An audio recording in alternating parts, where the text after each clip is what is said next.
Olá, começa agora o Meio Tempo, programa da Escola de Comunicação, Mídia e Informação da FGV, também conhecida como SMI ou FGV Comunicação. 2023 foi um ano intenso, para dizer o mínimo, né?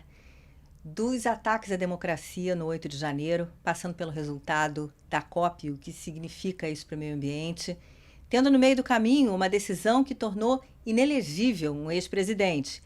Isso sem falar no começo de uma guerra no Oriente Médio e de um novo governo no país vizinho, com consequências que transbordam aqui para nós. Já está cansado? Não fica não, que a conversa vai ser boa.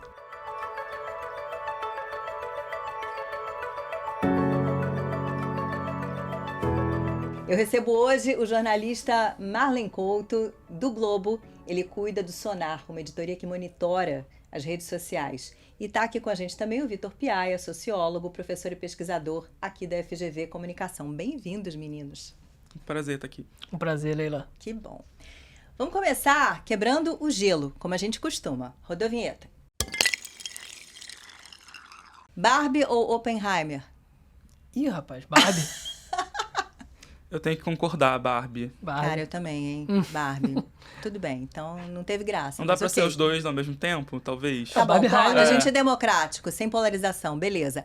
Agora falando sério, só que não. Personagem, meme ou frase do ano? Tchananã.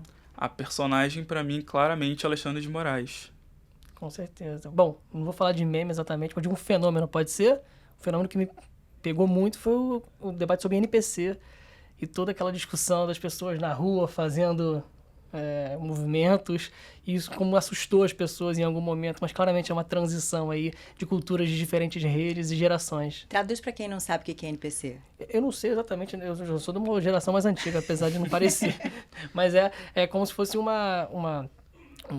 movimento, uma pessoa que simula um personagem de videogame. E aí as pessoas vão dando dinheiro e as pessoas vão imitando aquilo como se fossem personagens de videogame. Só que isso se alastrou aí por alguns países, por algumas culturas juvenis e acabou gerando alarme em parte da população que não acompanha o que está acontecendo, né, nas novas gerações e na cultura das novas redes. Então acho que isso foi um meme, assim, um fenômeno do ano que foi bem interessante.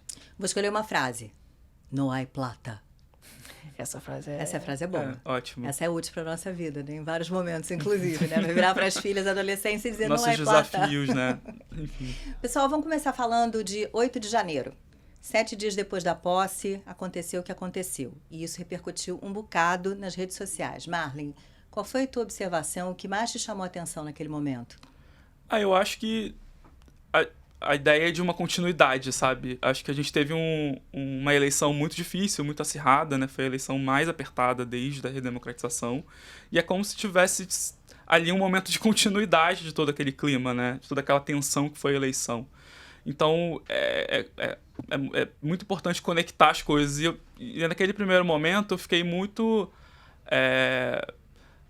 reflexivo sobre como que a gente, em certa medida, foi surpreendido por aquele momento. Por mais que a gente soubesse que aquilo estava acontecendo, que tinha um discurso de contestação das urnas, eu acho que, para grande parte da sociedade, é uma imagem inacreditável, né? Os prédios dos três poderes serem atacados daquela forma. Então, ver aquilo se concretizar e se materializar foi um choque para mim, assim, acho que para muita gente também na população, por mais que fosse um tema que a gente estivesse acompanhando. A gente já tinha tido o caso nos Estados Unidos, né, também de ataques ao Congresso americano, mas acho que, enfim, essa ideia de quanto aquilo foi surpreendente e chocante como imagem, acho que vai ficar comigo, assim, que eu vou trazer essa imagem fortemente pro resto da vida, assim. Eu acho que ela é icônica de uma polarização que a gente percebe permeando a repercussão de tudo nas redes sociais no Brasil ao longo desse ano. Não é não, Vitor? Exato, Leila. O Marlen falou sobre continuidade, mas ao mesmo tempo é um ponto de inflexão na forma como o bolsonarismo e os apoiadores de Bolsonaro se posicionaram nas redes. Desde a eleição, eles continuaram fazendo aquele discurso sobre fraude, que sempre foi muito importante para esse grupo. Mas a partir do 8 de janeiro, eles, de certa forma, perderam um pouco uma narrativa. Eu acho que a gente dá para dizer que nesses primeiros meses após o 8 de janeiro houve uma grande disputa sobre o que foi, que acabou incorrendo até na CPMI, mas essa disputa, eu acho que ela levou esse grupo a ficar meio perdido em relação ao novo governo. Eles perderam, de certa forma, uma linha discursiva e passaram alguns meses aí tentando se reencontrar. Eu acho até que já se reencontraram, mas nesse primeiro início de ano aí, seguido, obviamente, de algumas derrotas importantes do ponto de vista institucional, esse momento eu acho que deixou esse campo um pouco perdido no debate digital. E a gente teve um momento muito importante nesse sentido, que foi a inelegibilidade do Bolsonaro, né? Foi também um momento que deixou essa base muito perdida, né? A gente tem que lembrar que ele sempre foi uma figura que mobilizou esse grupo, né? Sempre dava ali os sinais e indicativos do que seria discutido, de qual seria o recorte, né? Que essa base teria de interpretação e de discurso, né? Então, ter esse principal personagem, né, para esse grupo inelegível também abalou muito, né, esse bolsonarismo nos primeiros meses do ano. Acho que é uma continuidade do processo também do 8 de janeiro ali, de desgaste que isso gerou para o segmento bolsonarista. E não só inelegível, mas com mais calado, né? Porque o Bolsonaro também passou a postar menos nas redes, a dar menos opiniões. Ele teve um longo período aí de silêncio. Então isso também ajudou a aumentar essa sensação e esse embaralhamento discursivo desse grupo político. E a CPMI, né? A CPMI do 8 de janeiro, acho que deu margem a um bocado de reação da oposição, certo? Exato, Mas, Leila, eu acho que a CPMI foi mais um tiro errado, né? Uma tentativa de se reencontrar, tentando reescrever o que aconteceu no 8 de janeiro, mas a partir do momento em que o governo entra na disputa e passa a trazer os elementos de investigação, de registro em mídias sociais, as imagens, os depoimentos, a tentativa da parte bolsonarista de reescrever a interpretação sobre o que aconteceu, eu acho que ela perdeu muita força. Não sei se o Marlon concorda. Eu acho que eu concordo sim, mas é importante registrar como isso foi uma estratégia, né? A gente já viu isso na pandemia, por exemplo, né? Parte da sociedade, esse segmento mais bolsonarista, tentou emplacar discursos negacionistas, né? Isso também aconteceu com o 8 de janeiro. Acho que a CPMI foi um foco disso, né? Ali se tentou colocar usar teorias conspiratórias, narrativas de que o grupo que invadiu o Congresso é comunista ou não era exatamente formado por apoiadores de Bolsonaro. Todo o discurso sobre as imagens, quem era responsável ou não enfim, teve ali uma tentativa de criar realmente um caos, né, comunicacional, mas acho que as imagens foram tão impactantes e aquele momento foi tão importante no sentido de gerar uma unidade, né? A gente teve acho que vale lembrar que teve uma resposta institucional muito forte, né? Os poderes se uniram ali, a gente tem a imagem do Lula, por exemplo, com os governadores, inclusive governadores bolsonaristas juntos logo depois do 8 de janeiro, então ficou muito difícil para essa base conseguir emplacar esse discurso, né? Porque, enfim, foi um momento muito crítico mesmo, né? Acho que teve também uma tentativa de se desvincular, principalmente lideranças, né, parlamentares que estavam envolvidos, né, com esse discurso de contestação das urnas, fake news, desinformação sobre urnas. Eles tentaram se afastar também desse momento do 8 de janeiro. A gente viu personagens, eu lembro muito da CPMI, de alguns parlamentares que eram muito críticos às urnas eletrônicas e que sempre usavam esse discurso, se colocando como se ele não fizesse parte daquele grupo, né, como se ele não fosse igual aqueles manifestantes. Então teve também uma tentativa de se desvincular e de se afastar, porque justamente teve um choque muito grande para a sociedade, a imagem ficou muito negativa para o movimento, né, bolsonarista como um todo. Então acho que de fato foi um momento muito difícil para esse grupo, para esse segmento conseguir emplacar narrativas e discursos na gente. Eu acho interessante que o ministro da Justiça da ocasião, que teve um papel importante, Flávio Dino, agora encerra o ano se tornando o ministro do Supremo Tribunal Federal, que é um alvo preferencial dessa extrema-direita, desse bolsonarismo, etc. e tal, né? Eu acho que... Não sei se já deu tempo de vocês monitorarem como é que está isso nas redes. Não exatamente o Flávio Dino, porque foi muito perto, mas a campanha contra o STF, contra membros do judiciário, figuras associadas à justiça, isso é constante. Que já vinha lá de trás. Não para, é uma novidade. não para. Isso não para em nenhum momento. Inclusive, eu acho que quando a gente fala de um discurso embaralhado, perdido, a gente está falando também de dois elementos, né? A gente precisa ter um grupo coeso, e aí existem discursos de coesão intragrupo. Por exemplo, detestar o STF. Né, ser contra a esquerda, defender que as urnas são fraudadas. Esses discursos, eles muitas vezes são repetidos para aumentar a coesão dentro do grupo. Então, o STF foi um instrumento utilizado para manter o grupo coeso. Obviamente, em época eleitoral, e essa direita brasileira ela conseguiu já em vários outros momentos fazer discursos que vão para além dela, ou seja, que capturam novos públicos. Mas nesse primeiro momento eu acho que o foco foi esse, né? Tentar reativar a rivalidade com velhos alvos e com velhas paranoias para poder manter o grupo coeso num momento de muita fragilidade, tanto social quanto institucional. E foi justamente a questão do STF, né, que eu acho que foi a grande virada no meio desse ano para essa base voltar a ficar muito efervescente.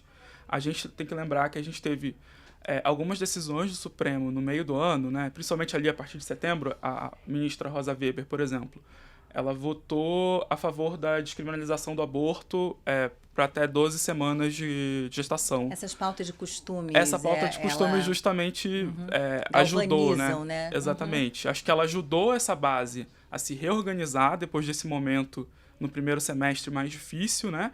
A gente teve também, nesse primeiro semestre, vale lembrar, as investigações contra o Bolsonaro avançando, né? Enfim, o caso das joias, enfim, uma série de frentes, né?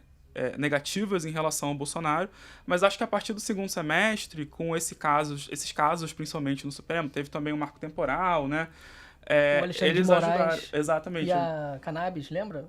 Sim, descriminalização das drogas, enfim, teve uma série de pautas de costumes Fico que imaginando voltaram. nos memes, né? Eu fico pensando nos memes, assim, com isso, das joias, isso por um lado, né? Quem é crítico do governo anterior, mas a respeito da cannabis, por exemplo, né? Os críticos do atual governo ou os críticos do STF, então tem determinadas coisas aí que devem render imagens, inclusive.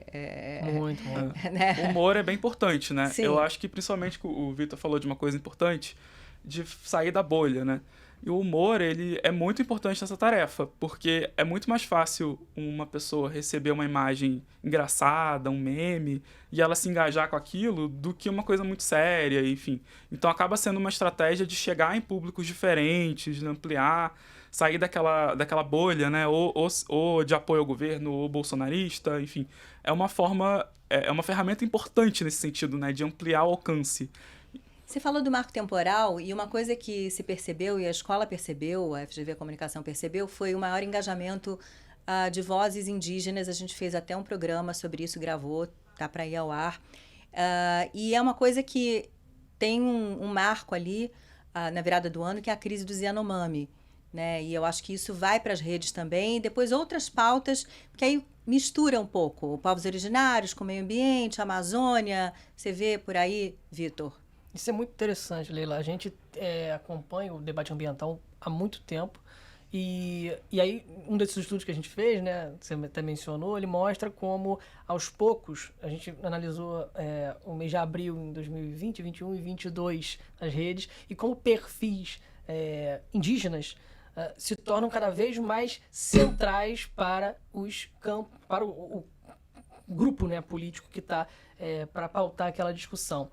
Isso foi muito interessante e, obviamente, apareceu quando a gente estava observando o episódio da crise Yanomami. Esses eventos, eu acho que eles somam nesse contexto mais geral, né?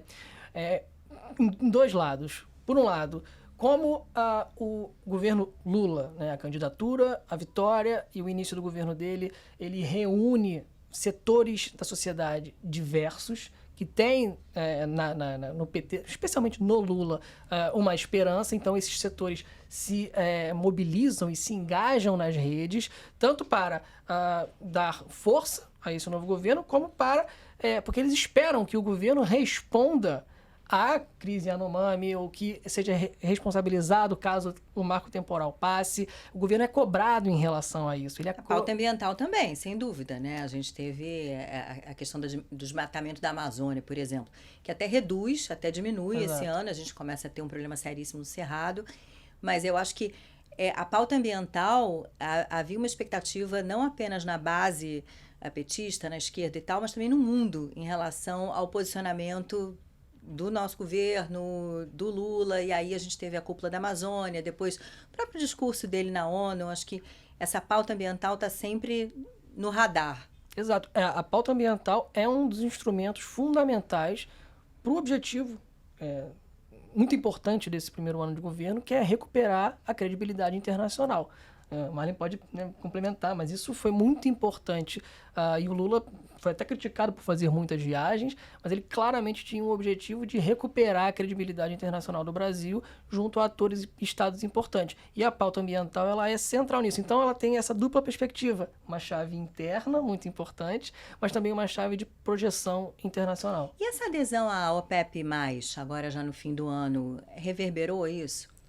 Eu acho que, como a pauta ambiental realmente ela é central para o governo e para o Brasil nesse momento no cenário internacional, ela, ao mesmo tempo, também é delicada, né? Ela também vai dar margem para crítica, ela também vai dar margem para cobrança. Então, à medida que o governo coloca isso como um foco, né, isso também pode vir no sentido negativo. Então, acho que esse é um caso em que, por exemplo, se fala muito disso ter ofuscado um pouco, né, a agenda brasileira ali na COP, enfim. Então, as escolhas do governo, a partir de então, vão ter um peso também muito significativo nesse sentido, de crítica, de cobrança. A própria base bolsonarista vai também se apropriar disso. Vai lembrar que a preocupação ambiental, ela nunca foi muito um foco do governo Bolsonaro, mas agora a base bolsonarista também está pressionando o governo na questão ambiental, citando desmatamento ou queimadas, enfim. Acho que isso vale para os dois lados. Ao mesmo tempo que pode trazer um grande protagonismo para o Brasil e no cenário internacional, se também o governo não cumprir exatamente com o que essa agenda exige, isso vai ter um impacto negativo muito grande também. Assim, acho que tem os dois lados nessa moeda, né? Esses grandes eventos, né, em que decisões são tomadas, tem um documento final, como é que fica isso nas redes? Eu falei da cúpula da Amazônia, agora a gente teve a COP. Não fica ali só entre os chefes de Estado e governo, os representantes dos países, é algo que eu acho que transborda para a sociedade, aqueles que estão levando aquela discussão a sério, aqueles que até ridicularizam as preocupações, no caso a atual oposição, talvez. É por aí? Isso é interessante, Leila, porque existem momentos, né, críticos do debate público, ou seja, existem eventos que mobilizam uma discussão. Existe aquela discussão, né, que acontece quando nada está acontecendo, e existem eventos que ensejam um debate. Então é interessante, né? Muita gente fala assim, esses eventos não servem para muita coisa, mas eles servem para muita coisa, seja do ponto de vista institucional, político, das negociações internacionais, mas também para pautar alguns temas no debate público, e isso reverbera. Quando está acontecendo um evento climático internacional, isso reverbera nas redes. Quando está acontecendo alguma questão geopolítica, isso também aparece. Então, eu acho que esses eventos eles são muito importantes, ainda que a forma como as pessoas utilizem ou reflitam sobre ele talvez sejam criativas ou olhem para elementos que talvez não estejam no foco. Então, assim, por exemplo, uma imagem de um encontro entre chefes de Estado em que alguém pareceu meio desconfortável, já acaba servindo como elemento para criticar. Ou o Lula teve alguns... eu não lembro exatamente qual foi o evento, que ele não se encontrou com o Zelensky. Sim. Não foi? E aí acabou assim, não era o foco, mas acabou virando. Então, assim, são eventos que geram assunto. Né? Eles geram olhares e geram assunto, tanto para o tema típico, tanto para temas laterais. Agora, você imagina a dificuldade de ser um governo nesse momento, né? De conseguir levar sua pauta, né? Porque é um pouco isso, assim, é um desafio enorme você conseguir... porque não tem como você mais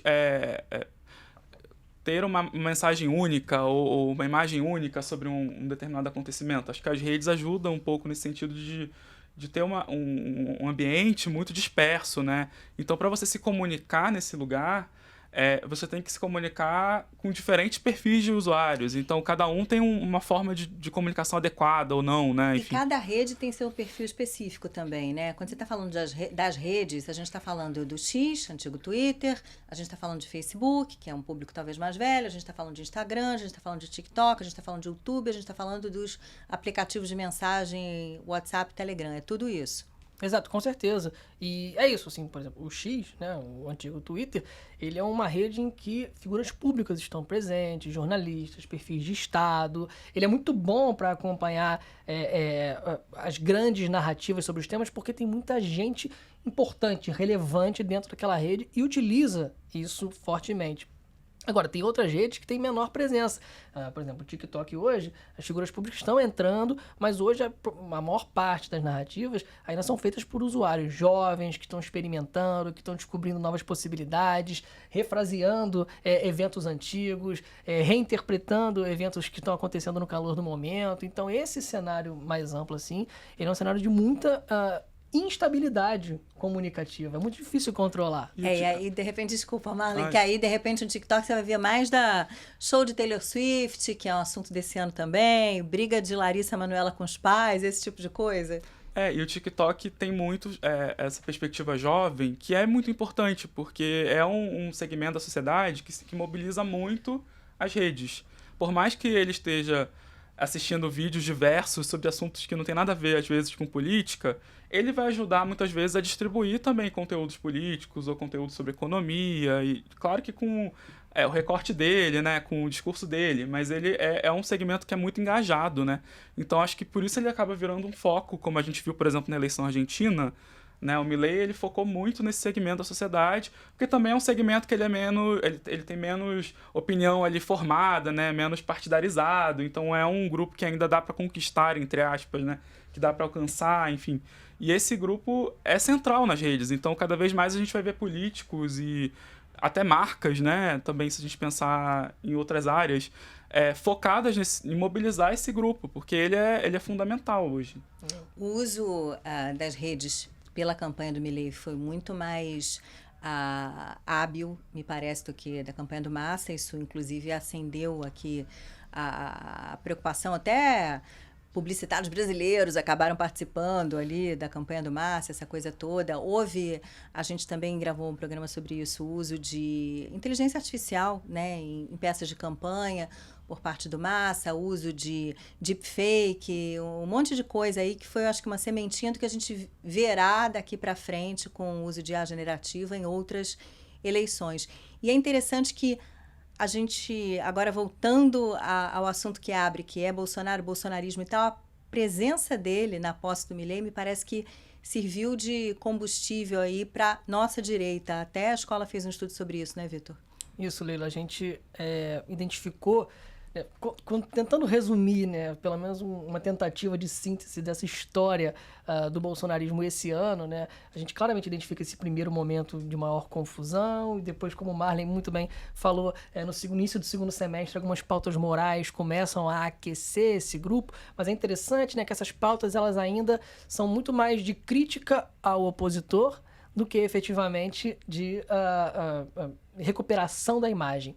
E eu acho que esse evento, a posse do Milei, a vitória do Milei, ele talvez tenha sido o evento chave para uma mudança, uma tentativa de reconstrução da imagem do Bolsonaro como um grande líder global.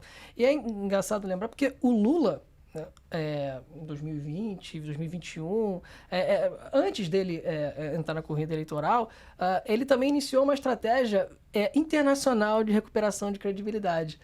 Ele não iniciou a estratégia de recuperação de imagem dentro do Brasil. Fez várias viagens para a Europa, e aí a recepção que ele tinha lá servia para endossar, de certa forma, e recuperar ele internamente. Eu acho que a agenda bolsonarista está tentando fazer algo nesse sentido. Óbvio, a eleição do Milei ela é muito específica, né? É um candidato que é muito alinhado às próprias ideias do Bolsonaro, é um país muito próximo, não foram tantos chefes de Estado assim. Então, eu acho que tem forçam um pouco, né, essa projeção dele como um líder global reconhecido. Mas não resta dúvida de que a estratégia parece ser essa, né? A estratégia, de modo mais construtivo, recuperar a imagem dele a partir do reconhecimento internacional. E falando de eventos internacionais, é claro que o ataque bárbaro do Hamas contra Israel em 7 de outubro e depois a reação israelense, tudo isso está rendendo pano para manga, inclusive dialogando com a nossa polarização política.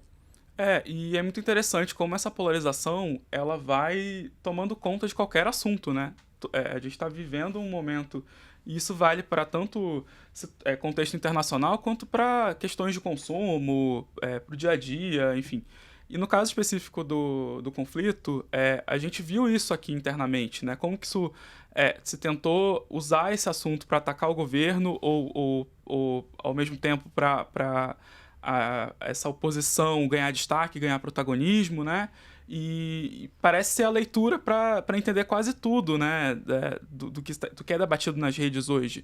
E isso é muito preocupante, porque me parece que a gente teve um aprofundamento cada vez mais, e acho que a partir das eleições de 2022, desse distanciamento entre esses grupos, né? E isso não é bom, porque isso dificulta também cada vez mais o consenso, cada vez mais a gente buscar soluções, né, para os problemas que a gente tem. Enfim, e acho que esses grupos estão cada vez mais polarizados e mais distanciados, né? Então acho que tem um alerta em 2023 que fica também nesse sentido. A gente ainda não resolveu esse problema, a gente tem muita dificuldade para resolver, e acho que isso vai continuar muito forte, né, nos próximos anos. Então, acho que a gente tem que começar a pensar em como também distensionar esse debate público, né, que está cada vez mais polarizado. E essa cultura das redes que vai criando essas identidades, as bolhas, as tribos, e aí vai fazendo super simplificações, né? Se eu sou a favor do Estado palestino, dali a pouco eu estou defendendo o Hamas. Dali a pouco eu estou normalizando o estupro de mulheres israelenses. Dali a pouco isso é uma questão de contexto. É uma coisa perigosa, não?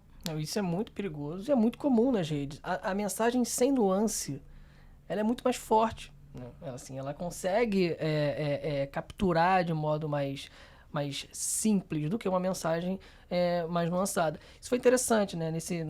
Quando estourou o conflito, e aí, de fato, né, foi aquela primeira semana em que estava todo mundo tentando entender e se posicionar. Nós fizemos um relatório que mostrava que a direita bolsonarista, que tem já há alguns anos uma relação muito grande com Israel, né? Eles usam os símbolos. Então, é óbvio que houve uma comoção gigantesca. Por parte das... Que incomoda. Muita gente, os judeus da diáspora de esquerda se incomodam com Sim, isso, inclusive. Exato. Mas é uma construção que eu quero dizer, não foi uma apropriação sem sentido. Já era uma apropriação... Tem uma proximidade, né? Que já vinham tentando construir, né, de certa forma. E aí, o que a gente observava é que na esquerda, os primeiros posts eram assim, condenando, mas de maneira mais institucional, de maneira mais contida, de maneira mais... E aí isso acabou levando a um movimento da direita de que foi, bom, eu me compadeço com o que ocorreu e o outro lado apoia. Então era um movimento duplo, era um movimento de condenar os atos e criticar internamente. Então, o que o Marlene falou foi muito interessante, porque, de fato, é um fenômeno que acontece longe do Brasil, óbvio, com repercussões internas gigantescas, mas que ele é muito rapidamente refraseado na retórica e na disputa da polarização nacional. Então, assim, acho que não tem tema que aconteça no mundo que vá fugir dessa disputa. Então, a gente tem que pensar formas muito inteligentes de tentar criar mais porosidade, mais nuance para o debate público brasileiro. E acabou sendo usado para justamente reforçar a identidade, né? Esse é meu limite, o outro é diferente de mim, ele pensa o oposto. Então, acho que a gente tem que realmente ter muito cuidado, né, com esse discurso nesse sentido de incentivar essa polarização, de incentivar esse discurso de afastamento entre as pessoas, né? Acho que esses momentos eles exigem mais solidariedade, né? Justamente unidade, né? Exato. E a gente está vivendo cada vez mais um afastamento entre as pessoas. Pessoal, a gente agora vai para aquele ponto do programa em que a gente faz uma pergunta para a inteligência artificial. Rodou a vinheta.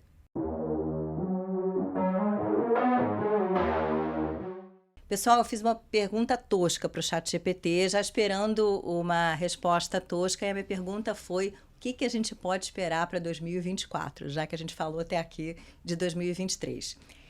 Em 2024, podemos esperar avanços tecnológicos significativos, jura? Como inteligência artificial e veículos autônomos. A crise climática continuará sendo uma preocupação importante, bom, depois do ano mais quente ever, né? Com mais esforços para reduzir as emissões de carbono. As relações internacionais podem passar por mudanças, com novos líderes políticos e realinhamento de alianças. A saúde pública continuará sendo uma preocupação global, com foco na preparação para futuras emergências de saúde. A luta contra a desigualdade e a busca por justiça social também serão temas importantes, que bom. No entanto, é importante lembrar que o futuro é incerto e muitos outros fatores podem influenciar o que acontecerá em 2024. Dito isso, que é o mesmo que nada, trago a pessoa amada em 3 dias, né? Depois daquela bola de cristal, da cartomante, aquela coisa toda. Mas, Vitor, suas apostas para 2024? Olha, é muito difícil. Acho que eu vou mandar um GPT aqui. Porque é muito difícil, Leila. A gente tem um cenário muito complicado e eu acho que... não sei, se eu tivesse que apostar em alguma coisa, eu apostaria na intensificação dessa disputa sobre as percepções de mundo. Isso já foi muito importante nesses últimos anos, mas eu acho que para 2024 isso vai ficar ainda mais evidente. Quero dizer, as percepções do que as pessoas consomem como vídeo, do que as pessoas sentem, porque uma coisa é um número frio, a estatística, uma estatística que mostra que o número de assaltos caiu, mas um vídeo que mostra um assalto numa região importante, ele é capaz de capturar as pessoas e as pessoas vão viver algo que talvez elas nem viveram, mas que para elas se torna um gatilho de insegurança, um gatilho de como elas vão agir e pensar o mundo. Então eu acho que com a popularização brutal dessas redes de audiovisual, né, principalmente TikTok, Instagram, Quai e todas essas plataformas, muito rápida, o compartilhamento muito rápido, eu acho que tudo isso vai se tornar ainda mais importante agora em 2024. Olha, absolutamente tudo pode acontecer, mas acho que se eu fosse apostar em alguma coisa, eu diria que acho que vai ser um ano em que a gente vai ver muita criatividade, seja pro bem ou pro mal, sabe? E acho que a gente tem uma série de tecnologias novas que estão aí também, inteligência artificial, imagens geradas por inteligência artificial. Então acho que a gente vai ter um ano nesse sentido de entender como é que as pessoas vão usar isso, sabe? De como que isso vai ser apropriado, né? Quais vão ser as funções sociais que essas imagens e que esse conteúdo vai ter no ano que vem, né? Então, vale lembrar, a gente tem um recorde de eleições no ano que vem. Metade da população mundial vai estar em eleições, envolvida em eleições. E acho que essas tecnologias vão ser centrais nisso. Assim, acho que a gente pode esperar, pelo menos, alguma participação importante da inteligência artificial nessa agenda, pelo menos. E tem a questão da regulação, né, que a gente está acompanhando aí mundo afora, isso avançando na União Europeia, o Brasil também tentando caminhar nesse sentido. Eu tenho uma aposta para 2024. Aposto dinheiro, hein?